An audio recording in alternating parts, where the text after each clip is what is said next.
പവിത്രം സീരിയലിൻ്റെ മറ്റൊരു സ്റ്റോറിയിലേക്ക് എല്ലാവർക്കും സ്വാഗതം. വീക്കെൻഡിൽ ഗൗരിമോൾക്കരികിലേക്ക് വന്ന വേദ അവളെ നോക്കാനെത്തിയ ആ ബോഡി ഗാർഡിനെ കണ്ടതും തകർന്ന് അയാളെ മുഖത്തേക്ക് നോക്കുക. ഒട്ടും പ്രതീക്ഷിച്ചില്ലായിരുന്നു വിക്രമും അങ്ങനൊരു കൂടിക്കാഴ്ച.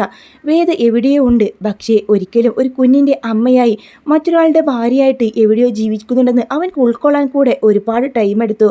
അവൻക്ക് തല ഭ്രാന്ത് പിടിക്കുന്ന പോലെ തോന്നി. ഗൗരിമോളെ താഴെ വെച്ചിട്ട് അവൻ നേരെ അവൻക്കായി നൽകിയ ഔട്ട് ഹൗസിലേക്ക് പോയി. അവിടെ റൂമിലിരുന്ന് അവൻ ഓരോ കാര്യങ്ങൾ ചിന്തിച്ചു. അന്ന് തന്നെ അറസ്റ്റ് ചെയ്ത ദിവസം മുതൽ വേദയെ കാണാനില്ല. ഇത്രയും നാളും അവൾ എവിടെയായി തനിക്കായി കാത്തിരിക്കുന്നുണ്ട് ഒരു തോന്നലായിരുന്നു. തൻ്റെ മുഖത്ത് പ്രത്യക്ഷപ്പെടുമെന്ന ഒരിക്കൽ പോലും ജയിലിലോ അവളെന്നെ കാണാൻ വന്നില്ല. ഇതെങ്ങനെ സംഭവിച്ചു? തരുണിൻ്റെ ഭാര്യ, അയാളുടെ കുഞ്ഞിൻ്റെ അമ്മ. തനിക്കിത് വിശ്വസിക്കാനാവുന്നില്ല. ചങ്ക് പറഞ്ഞ് പല കാര്യങ്ങളും അവളെക്കുറിച്ചുള്ള ഓരോ വാക്കുകളും വിക്രം മനസ്സിലോട് വന്ന് താൻ കണ്ടതൊന്നും ശരിയല്ല. വേദയെപ്പോലെ മറ്റൊരാളായിരിക്കാം, പക്ഷേ അത് വേദ തന്നെയാണ്. എന്താണ് ഇതിനിടയിൽ ഉണ്ടായത്? എങ്ങനെ അവൾ തരുണിൻ്റെ ഭാര്യയായി? പല ചോദ്യങ്ങളും വിക്രമിൻ്റെ മനസ്സിൽ വന്നു. ചിലപ്പോൾ ആളുകളും ഇങ്ങനെ മാറുമായിരിക്കും. ഞാനൊരു ഗുണ്ടയും ഒക്കെയാണല്ലോ, അതുകൊണ്ട് തന്നെ അവളെ എന്നെ അടിയും പിടിയുമായിട്ട് നടക്കുന്ന എന്നേക്കാൾ എത്രയോ ഭേദമാണ് ഒരു പോലീസുകാരൻ. കലക്ടർക്ക് പോലീസുകാരൻ തന്നെയാണ് യോജിപ്പ്. ഈ ഗുണ്ടയ്ക്ക് അതിനെന്ത് അവകാശമാണ് ഉള്ളത്? തൻ്റെ മനസ്സിലെ സ്നേഹവും ആഗ്രഹങ്ങളെല്ലാം മണ്ണിട്ട് മൂടി വിക്രം മറ്റൊരാളായി. പക്ഷേ ഗൗരിമോളെ പിരിഞ്ഞ് അവിടെ നിന്ന് പോവാൻ അദ്ദേഹത്തിന് മനസ്സ് വന്നില്ല. അങ്ങനെ അവിടെ നിന്ന് ഇതെനിക്ക് ജോലി മതിയാക്കി പോവാമെന്ന് തരുണിയോട് പറയുമ്പോൾ അതെന്ത് പറ്റി വിക്രം? നിന്റെ പോലെയുള്ള ഒരാൾ എൻ്റെ മോളെ കൂടെയുള്ളതാ എനിക്ക് ഏറ്റവും ആശ്വാസം. പെട്ടെന്ന് ജോലി മതിയാക്കി പോവാന്നൊക്കെ കേട്ടാൽ അതിന് മാത്രം എന്താ ഇവിടെ സംഭവിച്ചത്? ആഴ്ചയിൽ ഒരിക്കൽ മാത്രമല്ലേ ഞാനും വേദയും നാട്ടിലേക്ക് വരുന്നുള്ളൂ. അതല്ല സാർ, എനിക്ക് എൻ്റെ അച്ഛൻ തനിച്ചേ ഉള്ളൂ. അതൊക്കെ നീ വെറുതെ പറയുന്ന എക്സ്ക്യൂസ് അല്ലേ? ഇത്രയും ദിവസങ്ങൾ അച്ഛൻ തനിച്ചായിരുന്നല്ലോ. വിക്രം പ്ലീസ്, എൻ്റെ മോളുടെ ഭാവിക്കും അവളുടെ ജീവനും വേണ്ടിയാണ് ഞാൻ നിന്നോട് ഖേദിക്കുന്നത്. നീ എൻ്റെ മകളെ ഇട്ടിട്ട് ഇനി പോകരുത്. വേദയും ഇതേ ചിന്തയിലായിരുന്നു. വിക്രം ഒരിക്കലും പ്രതീക്ഷിച്ചല്ല ഇവിടെ. വിക്രം തന്നെ തെറ്റിദ്ധരിക്കപ്പെട്ടു. തരുണിൻ്റെ ഭാര്യയാണ് താനെന്ന് കരുതി കാണും. ഗൗരിമോള് വിക്രമിൻ്റെ മകളാണെന്ന് പറയാൻ പോലും ആവാതെ വേദ വിഷമിച്ച് നിൽക്കുക. താൻ എന്ത് വിഡിത്തമാണ് ചെയ്തത്? തനിക്ക് ഒരിക്കൽ ഇതിൽ നിന്ന് രക്ഷപ്പെടാനാവുമോ? തൻ്റെ അച്ഛനെ വിളിച്ചപ്പോൾ അച്ഛൻ എന്തുകൊണ്ടാണ് അങ്ങനെ പറഞ്ഞത്? അങ്ങനെ പല വക ചിന്തകളും. അങ്ങനെ തിങ്കളാഴ്ച ആയപ്പോൾ പോവാനായിട്ട് ഒരുങ്ങുന്നുണ്ട്. അവരുടെ ജോലി സ്ഥലത്തേക്ക് പോവാനായിട്ട് ഒരുക്കി തരുണ് വേദ നീ വരുന്നില്ല? ഇല്ല, ഞാൻ 2 ദിവസം കഴിഞ്ഞിട്ടേ വരുന്നുള്ളൂ. അതെന്ത് പറ്റി? എനിക്കിവിടെ 2 പേരെ കാണാനുണ്ട്. എന്തിന്? അതിപ്പോൾ നീ ഇപ്പോൾ 2 ദിവസം ഇവിടെ നാട്ടിലുണ്ടായല്ലോ, പിന്നെ എന്തിനാ ഇനിയിപ്പോൾ മറ്റൊരാളെ കാണാൻ? മറ്റൊരു ആവശ്യമുണ്ട് തരുൺ. ഞാൻ ഇപ്പോൾ ഇല്ലെന്നല്ലേ പറഞ്ഞത്? തരുൺ അപ്പോൾ തിരിച്ചു പോകുന്നുണ്ട്. വേദ വിക്രമിനോട് സംസാരിക്കാൻ ശ്രമിക്കുന്നുണ്ടെങ്കിലും വിക്രം അങ്ങ് ഒഴിഞ്ഞു മാറി പോവാട്ടോ. വിക്രം ഒരിക്കലും അവളുടെ മുമ്പിൽ ചെന്ന് പെടാതിരിക്കാനായിട്ട് പലവിധ ശ്രമങ്ങളും നടത്തുന്നുണ്ട്. അങ്ങനെ അവൾ ശങ്കരനാരായണനെ വിളിക്കുന്നുണ്ട്. അച്ഛനെ എനിക്കൊന്ന് കാണണം. എന്തിനാപ്പോൾ ഇങ്ങനൊരു കൂടിക്കാഴ്ച? അച്ഛാ, ഞാൻ നിങ്ങളുടെ മകളാണ്, എന്തിനാ എന്നെ ഒഴിവാക്കുന്നത്? എനിക്കിതൊന്നും മനസ്സിലാവുന്നില്ല. എനിക്ക് അച്ഛനെ കണ്ടേ മതിയാവൂ. ഒടുവിൽ വേദ പറയുമ്പോൾ ശങ്കരനാരായണൻ പറഞ്ഞ ലൊക്കേഷനിൽ വേദ വരുന്നുണ്ട്. എന്താച്ചാ ഇത്? വിക്രമിനെ കുറിച്ച് അന്വേഷിക്കേണ്ടെന്ന് പറഞ്ഞു. വിക്രം പതേ അവിടെ ഗൗരിമോളെ നോക്കാനായിട്ട് എൻ്റെ മോൾക്കരികിൽ വിക്രമുണ്ട്, അവളെ ബോഡി ഗാർഡായിട്ട്. അപ്പോൾ അയാളിങ്ങനെ കണ്ണട ഊരിയിട്ട് വേദയെ നോക്കുക. വിക്രമോ? ഗൗരിമോളുടെ വേദായിട്ടോ? അപ്പോൾ ആദ്യം തന്നെ വേദ ഇങ്ങനെ കാര്യങ്ങൾ പറയാം. അച്ഛ, എനിക്ക് വല്ലാതൊരു അബദ്ധം പറ്റിപ്പോയി.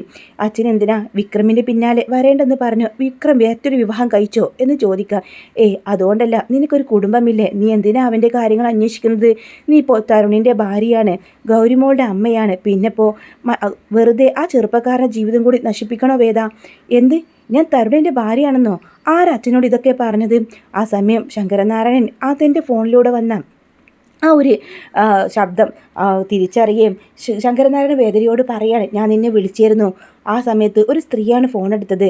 നീ തരുണിൻ്റെ ഭാര്യയാണെന്നും തരുണിൻ്റെ കുഞ്ഞിൻ്റെ അമ്മയാണെന്നൊക്കെ പറഞ്ഞ് നിൻ്റെ കുഞ്ഞ് മരിച്ചുപോയി എന്നാണ് പറഞ്ഞത്. ഇത് കേട്ടതും അമ്മയുടെ മനസ്സിലിപ്പോൾ എന്താണെന്ന് വേദ തിരിച്ചറിയായിരുന്നു കേട്ടോ. സത്യത്തിൽ ആ അമ്മ എന്താണ് ഉദ്ദേശിക്കുന്നത് പോലും വേദക്ക് മനസ്സിലാവില്ല. ഇത്രയും കാലം സ്നേഹം നടിച്ച് തൻ്റെ കൂടെ നിന്ന് തന്നെ ചതിക്കുമായിരുന്നുവെന്ന് വേദ മനസ്സിലാക്കായിരുന്നു. അല്ല അച്ഛാ, അങ്ങനെയൊന്നല്ല സംഭവിച്ചത്. തരുൺ സാറിൻ്റെ ഭാര്യ മരിച്ചുപോയി, കുഞ്ഞും മരിച്ചുപോയി. ആ സമയത്ത് എൻ്റെ കുഞ്ഞിനെ കൊല്ലാനായിട്ട് വട്ടമിട്ട് ആ ഹോസ്പിറ്റൽ ഒരുപാട് ഗുണ്ടകൾ ഉണ്ടായിരുന്നു. അതിൽ നിന്ന് രക്ഷിക്കാനായിട്ട് തൽക്കാലത്തേക്കുള്ള ഒരു ഒളിച്ചോട്ടം ആ അമ്മയും കൂടെ അറിഞ്ഞുകൊണ്ടാണ് ഗൗരിമോള് തരുണിൻ്റെ മകളാണെന്ന് ഹോസ്പിറ്റലത്തെ ഡോക്ടർക്കും അറിയാം. അങ്ങനെ തരുണിന് കൈമാറിയത് ഇപ്പോഴും പലപ്പോഴായിട്ട് ഞാൻ പറയാൻ ശ്രമിച്ചിട്ടുണ്ട്. എന്നാൽ ഓരോ തവണയും എനിക്ക് പരാജയപ്പെടേണ്ടി വന്നു. തരുണിന് അറിയില്ല അത് സ്വന്തം മകളിലെന്ന്. എന്നാൽ എനിക്കും അമ്മയ്ക്കും ഹോസ്പിറ്റലത്തെ ഡോക്ടർക്കും അറിയാം.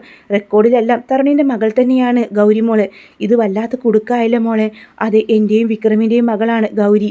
ഒരിക്കലും തരുണുമായിട്ട് ഞാനൊരു ബന്ധവുമില്ല. ഞങ്ങൾ ജോലി സ്ഥലത്തേക്ക് പോകണ്ടെങ്കിലും ഞങ്ങൾ രണ്ടിടത്താണ് താമസം. തരുണിൻ്റെ ജോലിയുമായിട്ട് മുന്നോട്ട് പോകുന്നു.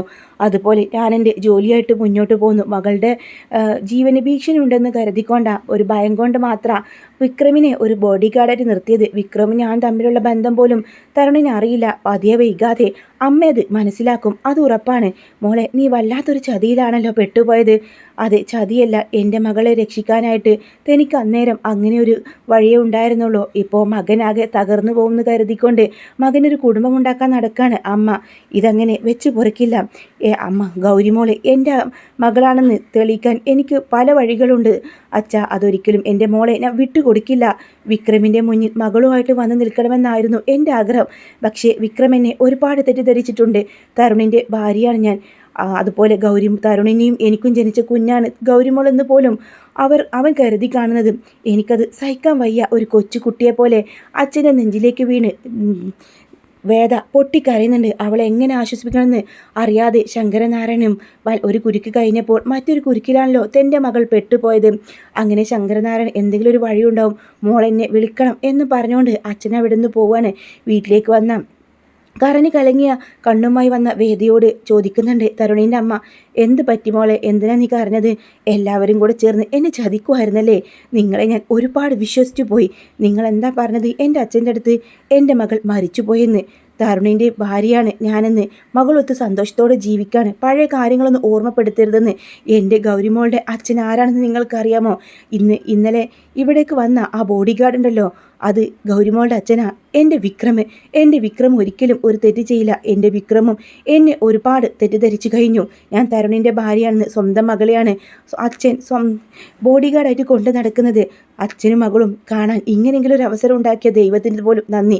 പക്ഷേ അമ്മയിൽ നിന്ന് ഞാൻ ഒരിക്കലും പ്രതീക്ഷയില്ല. എൻ്റെ സ്വന്തം അമ്മയെപ്പോലെയല്ലേ ഞാൻ സ്നേഹിച്ചത്. എൻ്റെ കൂടെ സ്നേഹം നടിച്ചു നിന്ന് മോളെ നീ എന്നെ തെറ്റിദ്ധരിച്ചതാണ്. അതെ, എനിക്ക് മനസ്സിലായി. എല്ലാം നിങ്ങളുടെ കളിയായിരുന്നു. എൻ്റെ അച്ഛനോട് അങ്ങനെ പറയേണ്ട വല്ല ആവശ്യം നിങ്ങൾക്കുണ്ടായിരുന്നോ? ഇപ്പോൾ ഗൗരിമോൾ എൻ്റെതല്ല, എന്നാലും എൻ്റെ മോൾ എൻ്റെതാണെന്ന് പറയാൻ എനിക്ക് ഏതറ്റം വരെ വേണമെങ്കിലും പോവാം. ഗൗരിമോൾ തരുണിന് ഞാൻ കൊടുത്തത് അന്ന് ഞാൻ ചെയ്ത ഏറ്റവും വലിയ തെറ്റ് എൻ്റെ മോളുടെ ജീവൻ രക്ഷിക്കാനായിരുന്നു. ഇപ്പം അമ്മ മകൻ്റെ ജീവിതം തകരാതിരിക്കാൻ വേണ്ടി ഇങ്ങനൊരു നാടകത്തിൻ്റെ ആവശ്യം ഉണ്ടായിരുന്നോ എന്ന് ചോദിച്ച് വേദ പൊട്ടിത്തെറിക്കുമ്പോൾ അവർ തലകുനിച്ച് നിൽക്കാനട്ടോ. അങ്ങനെ വേദ ഇനി ഇവിടുത്തെ താമസം വേണ്ട എന്ന് കരുതിക്കൊണ്ട് തന്നെ അവൾ അവിടുത്തെ ജോലി ഒഴിവാക്കി നാട്ടിലേക്ക് തന്നെ ട്രാൻസ്ഫർ കിട്ടുമോ എന്ന് തന്നെ അപേക്ഷിക്കുന്നുണ്ട്. എന്നിട്ട് ഈ നാട്ടിലെ കലക്ടറായിട്ട് തന്നെയാണ് പിന്നീട് വേദ വരുന്നത്. അപ്പോഴേക്കും ഗൗരിമോൾ അമ്മയെ അന്വേഷിക്കാൻ തുടങ്ങിയിരുന്നു. എൻ്റെ മകളെ ഞാൻ എൻ്റെ കൂടെ കൊണ്ടുപോകും, തരുണിയോട് സത്യങ്ങളൊക്കെ തുറന്നു പറയാൻ ഇനി വൈകിക്കൂടാ എന്ന് തന്നെ വേദ തീരുമാനിക്കുകയാണ്. എന്നാൽ വിക്രമിനെ പലപ്പോഴും അവൾ ഇങ്ങനെ പറയാനും സംസാരിക്കാനും വരുന്നുണ്ടെങ്കിലും വിക്രം ഒഴിഞ്ഞു പോവാണ്. വിക്രം താമസിക്കുന്ന ആ വീട് തേടി വേദ പോണ സമയത്ത് വിക്രമും ആ വീട്ടിലെ ആ ഒരു പെൺകുട്ടിയും കൂടെ, വാടക വീട്ടിലെ പെൺകുട്ടിയും കൂടെ വളരെ ക്ലോസായി സംസാരിക്കുകയും ചിരിക്കുകയും കാണുമ്പോൾ വേദ പിന്നെ അവിടെ നിൽക്കുന്നില്ല. വിക്രം മറ്റൊരു വിവാഹം കഴിച്ചോ എന്ന് പോലും അവൾക്ക് സംശയം തോന്നാണ്. സുധാകര മാഷിനെയും ശ്രീജേച്ചിയും എല്ലാവരെയും കാണണമെന്ന് അവൾക്ക് അതിയായ ആഗ്രഹം തോന്നുന്നുണ്ട്. അധികം വൈകാതെ ഇവരെല്ലാം വേദ മീറ്റ് ചെയ്യുമെന്ന പ്രതീക്ഷയോടെ നമുക്ക് വീഡിയോകൾ കാണാം. ഇതുപോലെ അപ്കമിങ് എപ്പിസോഡ് കേൾക്കാൻ താല്പര്യമുണ്ടെങ്കിൽ ചാനൽ ഒന്ന് സബ്സ്ക്രൈബ് ചെയ്ത് സപ്പോർട്ട് ചെയ്യണേ.